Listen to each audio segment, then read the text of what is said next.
So it's late at night, and I'm on the bike, obviously. I was gonna go to bed, but I hadn't done my workout for the day. And I have some specific goals this year when it comes to health, and this is a step in that direction. Now, one of the things that, when they talk about setting goals, they're supposed to be specific, right? Specific means, if you set a goal of, I want to lose, maybe lose weight and eat better. That's a great goal. I think it's fantastic. I just don't think it's specific enough to know whether or not you're on track.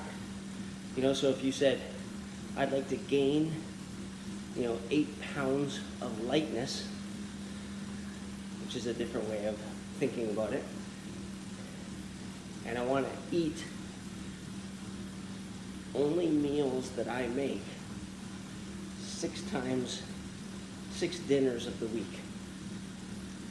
So maybe one dinner you're out, or something like that, right? I want to only buy groceries off of a list that I've handwritten ahead of time.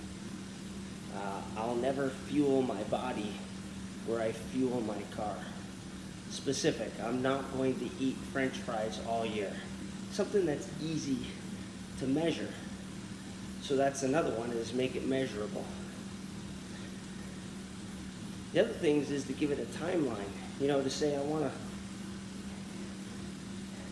gain 8 pounds of lightness and give yourself a timeline of 1 week is probably not going to be doable. So set something that's also realistic. You've heard of SMART goals, of course. And the R is realistic. Set something that you can realistically do. So don't say, this year I'm going to run a marathon, if you've never run a marathon, and you've never run a 5K, and you've never run 1 kilometer.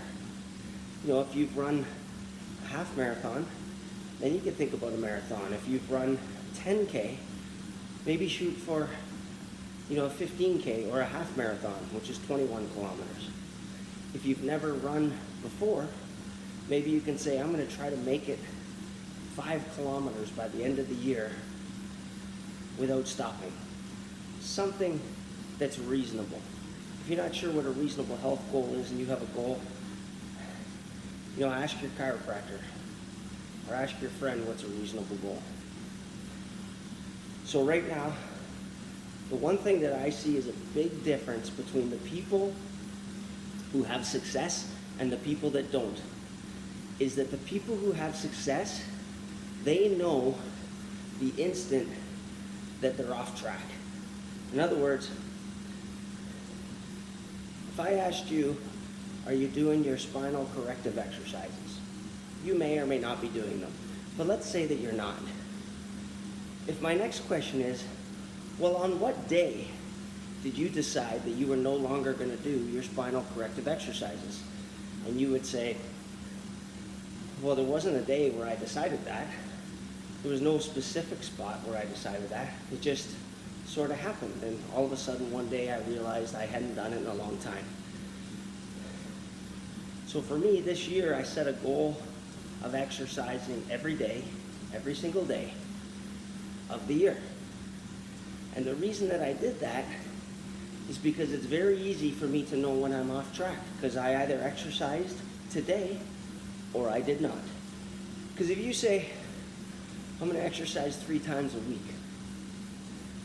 well, if I miss today, in my head, I can always justify that there's more days in the week, I can get it done later. The problem is that stuff always happens, doesn't it?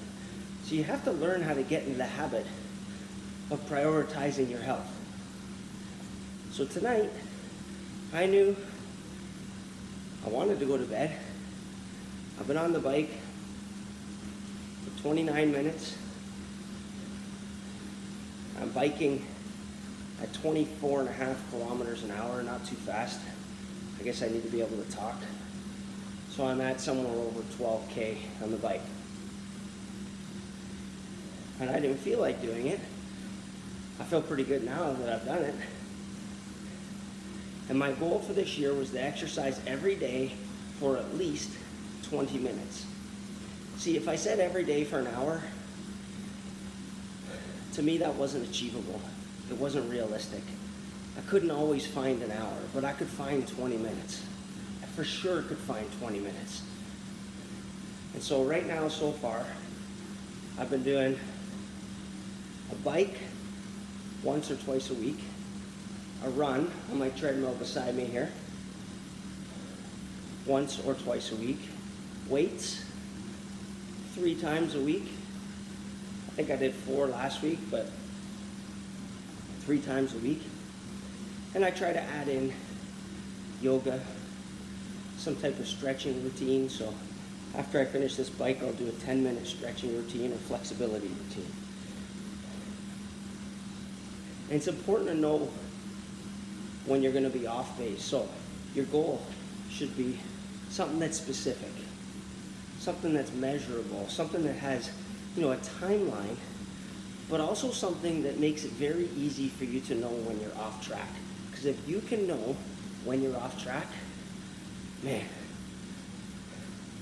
you have a way better chance of staying consistent at all the things you want to do. All right? I'm going to finish up. Talk to you later.